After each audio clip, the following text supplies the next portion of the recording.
Well, good afternoon, everyone. Welcome back to another episode of the Holy Donuts podcast. I am pumped. I have a 2-for-1 special today, joined by two great guys from an awesome organization called Mission Increase, Caleb Crider and Scott Harris. Guys, how you doing today? Doing well. Better now that we're with you. Awesome. Well, thanks for joining. I'm going to get the fancy titles out of the way in advance. I promise you I'm going to butcher them. We'll see if I can get them right. So, Scott at Mission Increase, official title, VP of Church and Global Engagement. We'll ask you a little bit more in a minute about what that actually means, because that's a great title. And then Caleb, you're the Director of Program Innovation, which for me, that just moves my heart a little bit, that there's actually a ministry out there that has someone doing innovation. So super excited to hear more about your story. So let's just start there and get kicked off. Caleb, let's kick it to you first. Tell us, how did you first get kind of into serving ministries? Give us a little bit of the background of Mission Increase and then your history with the organization. Yeah, so my background is actually in international mission, cross-cultural international mission church planting in other contexts. I quickly got into training men and women and even children, families, for cross-cultural life and ministry. And in doing that, became aware of one just fundamental challenge, and that is people who are called to do ministry typically are not equipped to run the business of ministry, right? Doing the stuff, the marketing, the communications, the tech that go into raising funds and keeping the thing going, right? So that was on my heart for a while. And Scott Harris made me aware of Mission Increase. And I've got to tell you, Mission Increase has been just a terrific organization to work with. It's a program that trains ministry leader at no cost to those ministry leaders. So free of charge training through area directors who convene these ministry communities. And the idea is teaching people how to think differently about raising funds. So we start with biblical precepts and basic principles about what it means to be a fundraiser, how to be in relationship with those who give, how to lead communities that are activist communities, essentially. And then the practical pieces like, okay, what does it look like to write up a case for support? And what kind of technology or marketing or planning needs to go into all of this? And again, it's just to equip these people who are so passionate as activists and called to ministry, but maybe not necessarily equipped to run the thing in the day-to-day. Yeah, that's huge. That's huge, man. And there's such a need for that because I think most of us who have worked in Christian nonprofits, we get into it with just this man, God's called me to this. I just want to serve and I have a passion for it. And then reality hits after 2 months. You're like, oh no, this is not just the fun, let's go do the good. There's all this other stuff that's the iceberg underneath. That's actually what nonprofit work is. And so I love that Mission Increase is all about that. Scott, you are connector of connectors, right? You're the guy who makes everyone come into a room and Scott's you need to know them and them and them. So your role as church engagement, tell us a little bit more about that. Just a little bit of your background. Well, and I must say that if any connecting skills I have, it worked when I connected Caleb with Mission Increase because he's been such an asset to our organization. So like Caleb, native Californian, was in the missions world. That's how Caleb and I knew each other. And I came at Mission Increase from a pastoral perspective. So I was the missions pastor at a church. And, I saw my job was to mobilize our dollars and our people. So if we're going to do that, we need good nonprofit partners where we can invest our dollars and our people. But then I soon realized that nonprofits are just like churches and people. Some are healthier than others. Yeah. So I went looking for a resource. What could we bring to our city to bless the faith-based nonprofits in our area to help them flourish? I found Mission Increase. I'm like, wow, this is great. And so we as a church and others brought Mission Increase to our community. I'm in Nashville. Wow. And that got us talking. And then 4 years ago, I joined Mission Increase. And so my job is to train churches and nonprofits to work better together. They often don't. Or if they do, they tend to have a shallow transactional relationship. It could be so much deeper. So that's the church part of my title. And then the other part is, hey, how would we train nonprofit leaders who aren't in the States? Yeah. So we currently have a network, right, Caleb, of over 3,000 nonprofits that have coaching accounts with us. And that's wonderful. We want to help the food pantry in Fort Wayne, Indiana, raise more money so they can feed more people. But we also want to train the brother or the sister in Nairobi, Kenya, that wants to start a ministry. So that's the church side, that's the global side. And then we know that for nonprofits, their number one felt need tends to be funding. Yeah. So we lead with that. And if we can provide good, solid content on that, we can then introduce them to other things that they need, like board governance and communication, strategic planning. So anyway, I think you can hear from our voices, Caleb and I, we like what we get to do. Yeah, it's a lot of fun. And at risk of rabbit tailing us kind of too far down one path, Scott, I know a passion that we've discussed is the relationship between churches and parachurch ministries or nonprofits, right? And so help those who are out there, because it's going to be a lot of people listening that are working mostly in Christian nonprofits, maybe not so much on the church side. Maybe give them a little bit of a vision for how their ministries can better partner with local churches, since that's so much the DNA of what Mission Increase does. Yes. Well, okay. So again, let's take the food pantry ministry in City X. Yeah. Most of the time, any nonprofit, if we ask them what their purpose was, it would be to, feed the hungry or heal the sick. And we want them to maybe rethink that we want to be a platform to equip God's people to feed the hungry and heal the sick. And where are God's people? By and large, they're in congregations. Yeah. So if nonprofits and churches could work better together, everyone wins, right? The nonprofit has access to dollars and volunteers. The congregation is meant to be missional. So if they're going to be missional, they need partners that can provide platforms for their people to live out their faith. The hungry in the city are going to be blessed, and the individual Christian who lives in both the nonprofit and the church world is better equipped. So everyone wins, but I've been surprised, Matt. There's not a lot of talk about it. There's talk about how churches can work better together, how nonprofits can work better together, but who's equipping the church and the nonprofit to work better together? And that's what we're trying to do. We don't have it all figured out. So if anyone out there has thoughts, comments, ideas, we're open. I love it. I love it. So one of the things that makes Mission Increase unique versus some of our other guests on the show is that you all get to work with, like you said, over 3,000 Christian nonprofits. So with that, you get to see a lot of what's working and a lot of what's not working. And so when it comes to strategies, campaigns, remember, we're thinking through donor engagement, marketing. What are some of the strategies and campaigns that you all have seen that have either just really excited you and have said, hey, this has been a huge win for ministries we serve, or a ministry, or a strategy that you've just seen consistently be put in place, and man, this just always seems to produce results? Could you give maybe some examples from Mission Increase and the work you all have done that another Christian nonprofit out there could say, oh, I could latch onto that and implement that for our organization? I have one. But I want to defer to Caleb, and then maybe I'll chime in. But Caleb's the guy that makes the magic happen. I think so. I would say foundational to Mission Increase is thinking about this, about donor engagement, about retention, right? Is this kind of basic idea that we have, which is that people should be discipled into their action or their work in a cause. In other words, if the first step into involvement is giving lots of money, like that's your call to action, right? Routinely, you can hit that really hard and people probably will respond. However, we think a better approach is to baby step people through a process. So in other words, make things super accessible, make the first call to action at the top of your funnel really, really easy, like a super easy win, right? And then chain them together walk them through a process. And in doing so, what we find is that people will sometimes move very quickly through those steps. It just makes things more accessible. Specifically, we use a format that we call PEO. P is for participation, E is for engagement, O is for ownership. PEO is basically the way we talk about this kind of baby step approach. And so when we think about communicating and trying to get people aware of our cause and aware of our organization, we don't just start with like a 3-hour video about our org.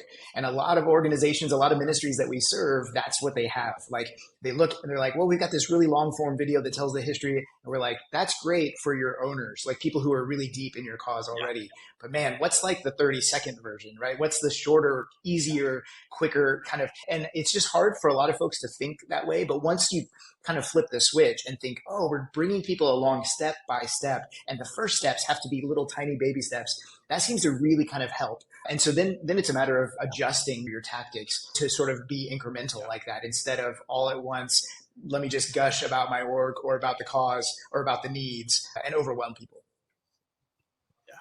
And so, Caleb, when you all are advising organizations to kind of walk through this multi-step process, in my head, the inner marketer thinks, "Oh, this is a marketing funnel, right? Yeah, Like we're totally. doing awareness stuff, first we're moving people through the steps." Are you all doing this more campaign based? Like, hey, for this campaign, let's do a piece that just gives broad awareness and gets people to know about it, or is it more of a holistic? Like, no, your regular rhythms on a daily basis are, we want to design everything around this. First we just want the general awareness of who you are and participation, and then kind of move them down. Does that question make sense? Is It does. Really tactical, hyper focused campaign, or more holistic? So obviously everything that I'm saying like applies to a typical marketing funnel, but we actually come at it from a different angle. We come at it through this idea of discipleship and how Jesus organized his ministry, right? So, and here's the difference. A lot of folks, especially marketing folks, we want to sit down at a whiteboard and plan out the funnel, right? Plan out the baby steps that I just outlined. And that's great. You can do that. But the likelihood of that succeeding is very low because you come up with this perfect in your mind plan, right? And then you've got to go sell that plan to people to help make it happen, right?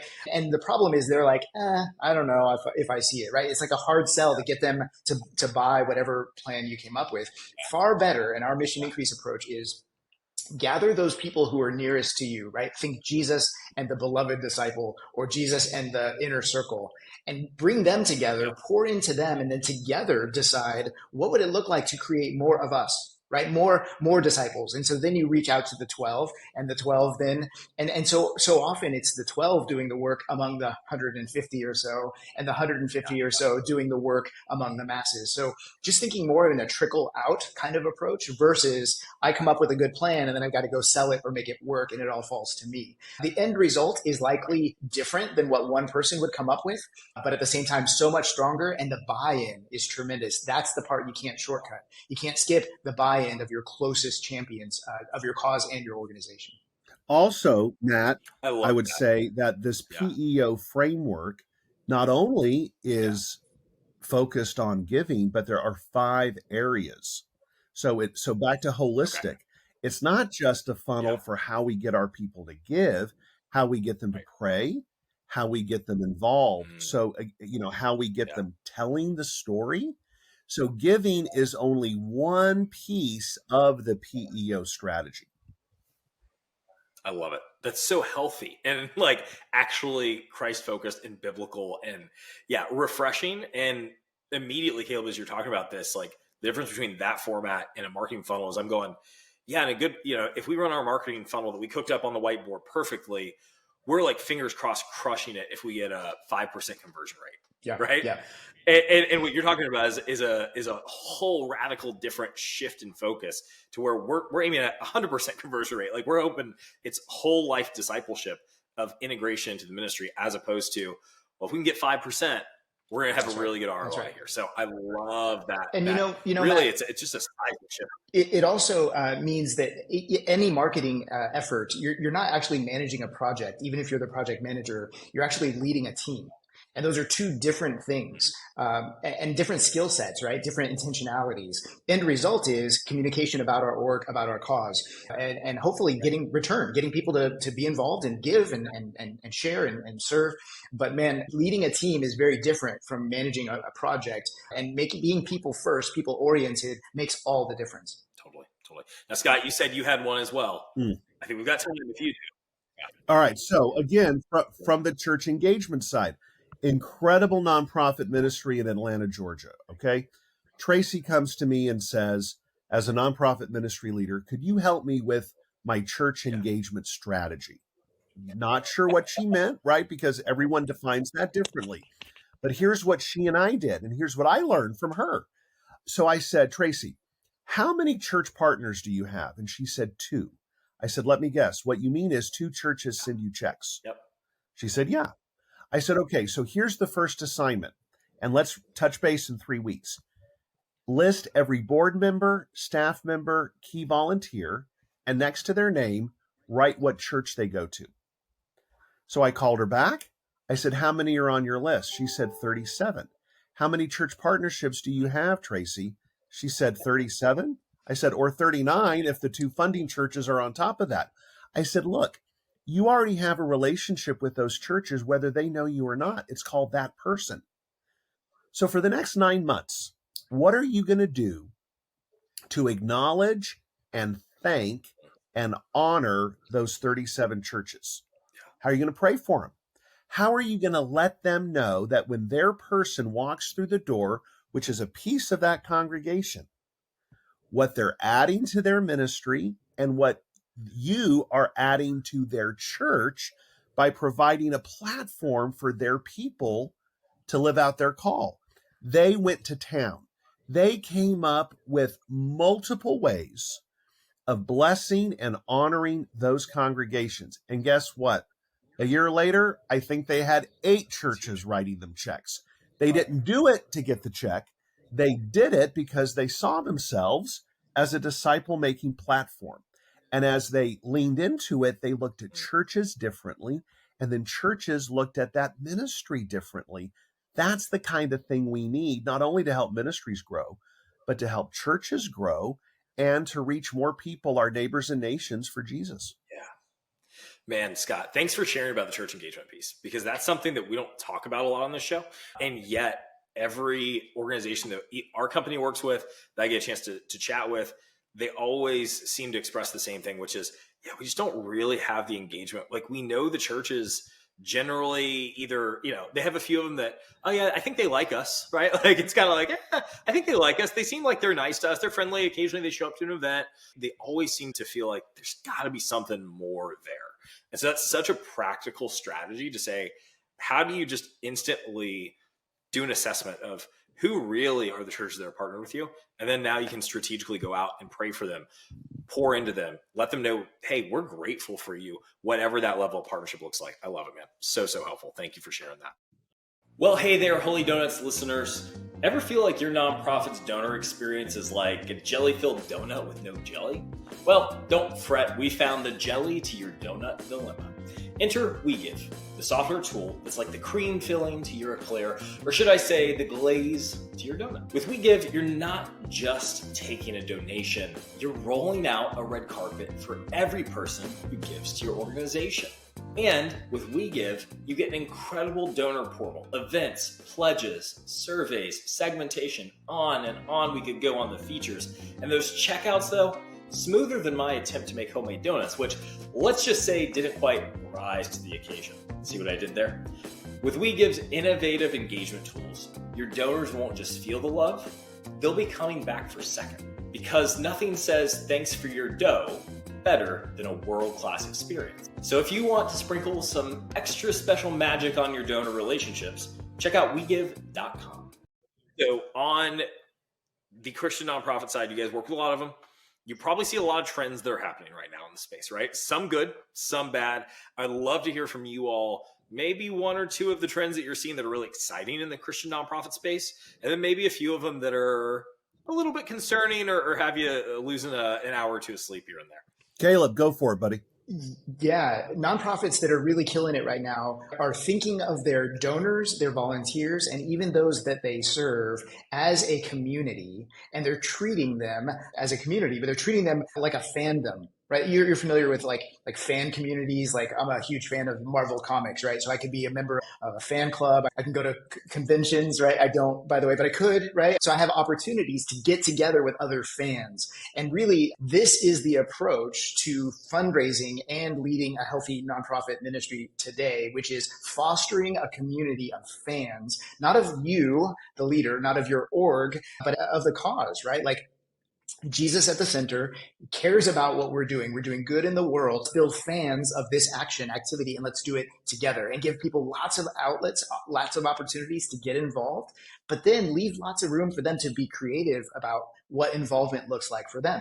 There's no rules for being a fan of something, right? People decide some people go all out and they wear, the uniform, and they spend every weekend and every dollar on the hobby.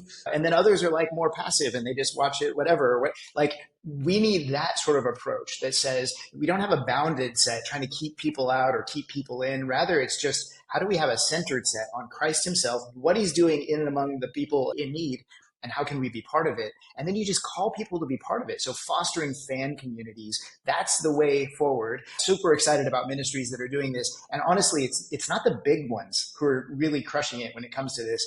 It's the smaller ministries that say, I don't have a whole team. I don't have a whole thing. And ultimately, I don't even have a corner on the market of my cause in my community. There are other nonprofits doing almost the same thing, right? Very similar thing. And rather than try to differentiate myself from them and compete, I'm just going to embrace them and say, we're part of this community. Let's lean in together. What can we do together? What can we accomplish? How can we share? And in doing that, you build this fan community. I'm telling you, it makes a huge difference. And we've seen that as a mechanism of how God provides the funding to make the work happen. With that, just as a follow-up to nerd out with you a little bit on that, one of the things about fandom that seems to help it thrive, right, and really take on a life of its own, it's almost like you have to create these moments or these spaces where fans can interact, right? We talk about things like Comic-Con or different events, or maybe it's just everyone goes to the same movie, right? There's a shared experience. Any strategies that you all offer, or even just thoughts that you have on how to create opportunities for those people who are fans of your cause to interact and have some of these like God moments that just spark creativity and create more affiliation with your cause? One thing that I think that is effective, we have a workshop on this idea of how to create a signature participation event, right? And so, Caleb, you have worked on this, and it's been around Mission Increase a while, but we're always evaluating it. And if I'm not mistaken, I mean, that's a key way to kind of create this fandom, which I think maybe biblically speaking is disciple making for your cause, right? Yeah. So how do you attract someone who may be moved by the problem?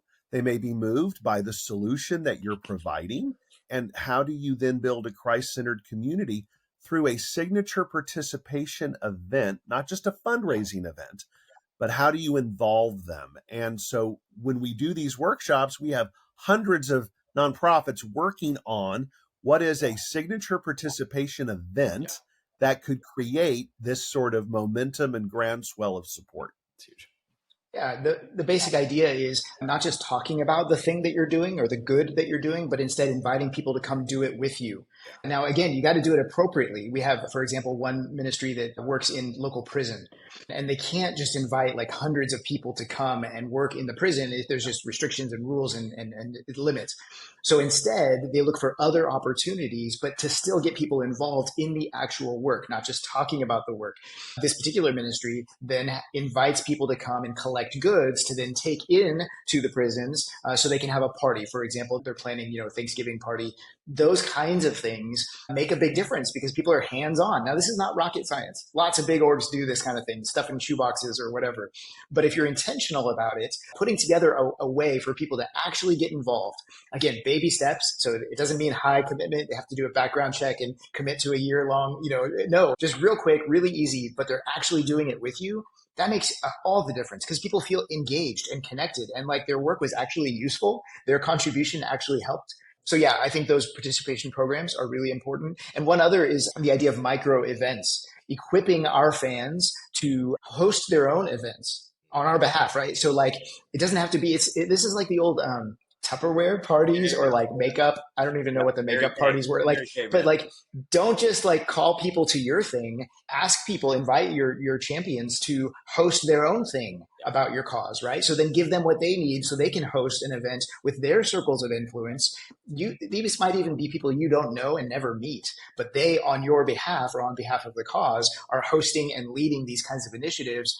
It's sort of a networking approach, but it can multiply our efforts and it doesn't all fall to us to plan and pull off a big event. So getting people together, yes.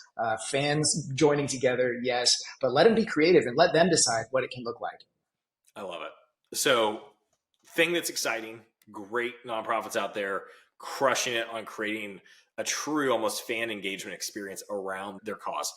What's something that's got you a little bit concerned when you look at the state of Christian nonprofits, whether you go anywhere you want, whether that's giving, whether that's discipleship, whatever that looks like? Any thoughts that come up there? Well, okay, so a complaint, a concern I often hear, but I would change it a little bit. So a lot of folks will say there's too many nonprofits out there. Okay, now I don't know about that because, small actually can sometimes be really good. So I don't know if there are too many, but I would say they don't work well together despite rhetoric. So, one of the things that I would love to see is what does robust training in true collaboration look like? I think we hijack collaborative language without actually doing collaboration. So, we talk about siloism. Well, silos have a function. They contain grain. If you didn't have a silo, you couldn't save up food for the winter. So, winter silos good, but it's almost like redemptive siloism. So, collaboration is redeem the siloism. And where are the training spaces where you incentivize, model, what does collaboration actually look like? So it seems as if there's a lot more talk about collaboration than there is actual collaboration. So maybe on the good side, people realize they need to. On the opportunity side, people just don't do enough of it. Right. Yeah. And if I put on my marketing brand hat for a minute, one of the struggles we hear from some of the ministries we get a chance to work with is around their messaging, right? Because their programs, especially the older ones, as they grow and evolve and mature, programs get added and added and added. And then all of a sudden, what started as a food pantry, for say, now is providing childcare services. And now they're also doing, like after school care programs. They're doing this and that. And so they start getting it's hard for them to even say what it is that they do. So if you ask, well, what does your ministry do? Well, kind of everything, because we have 37 different programs, right? All the things, because they were actively looking just to serve needs. But it goes back to that silo idea, Scott, which is like, if they were to instead actually collaborate and say, you know what, someone already does after school care really, really well. And as much as we could fill that need in this school, why don't we actually seek out what a true deep partnership would look like with that other ministry? I would argue that even on the brand marketing side, they'd be a lot better off because they'd be able to clarify their messaging more and actually have people in their community understand what they're known for and say, no, that's what they do. They're a food pantry. They're amazing. They serve the needs of the community in that way, and that's what they do. And it would also help their operations be a lot more streamlined. So take my brand marketing rant hat off, but agreed, the silos, we talk a lot about it, but they don't often get broken down. So totally get that. Resources. This is something that you all are, I think, one of the best resources out there, if I can say honestly, for nonprofits. But what are some other resources, whether that's books, trainings, workshops, articles, whatever they may be, that you all like to recommend on a regular basis for Christian nonprofits? From just a marketing perspective, it's old now. Seth Godin's book, Tribes, We Need You to Lead. Again, it's from 2008. But that book, short read, really quick, he just captures this idea of sort of marketing to a community, a fandom. He doesn't use that phrase. He calls them tribes. But it's basically what we said, communicate well with them and then also get them together and let them geek out about the thing, whatever the thing is. And that's really the way forward to building a community. So I'd say that. And then also coach your champions. It's a book that Mission Increase partners have worked toward and created. It's been out for some time now. We're even looking at updating and revising it. But it has this idea of, if you want to lead a nonprofit, don't think of it as you're doing the work and you're trying to get people to fund it so you can keep doing the work. Instead, you're managing, facilitating, fostering, growing, protecting a tribe of people who are just activists in the cause, champions of the cause, and all working together, playing different parts. And so your job then becomes to coach them. So Coach Your Champions is another. Those are two books that I would recommend to anyone. Awesome. And I would add to those two good resources, Henry Nouwen's Spirituality of Fundraising. It's sort of a classic. I'm surprised how many have read it, but don't apply it, or people that actually haven't read it. And the idea of fundraising is ministry. It's not a distraction from the ministry. It's how you disciple God's people or any person to invite them into what you're doing. So anyway, that to me is a perennial wonderful resource. Yeah. Well, thank you guys, Scott, Caleb, so much helpful content here. If folks want to follow up with you all personally or with Mission Increase, learn more about the organization, maybe they're a Christian nonprofit out there that says, I could use your help. What's the best way for them to connect with you, but also with Mission Increase? Best would be to go to missionincrease.org. You can get a hold of me and Scott and any of our colleagues. We have area directors spread out across the country and now internationally that are ready to serve. Again, we serve nonprofits at no charge to those nonprofits. Because of the generosity of faithful givers, we're able to provide a free service where we train you to raise funds in this mission increase biblical approach. It's a little bit different and sometimes counterintuitive, but because we have this coaching relationship, it's a lot available to you, and there's no reason for you not to make use of it. Very cool. Well, guys, thank you so much for the time. This has been seriously a ton of fun. I've learned a lot. I know everyone listening is going to really, really be blessed by this. Thanks for the time. And I think we're going to have to do a round two at some point because there's a lot more we could have gone into here. Right on, Matt. Hey, thank you for hosting us. Very honored.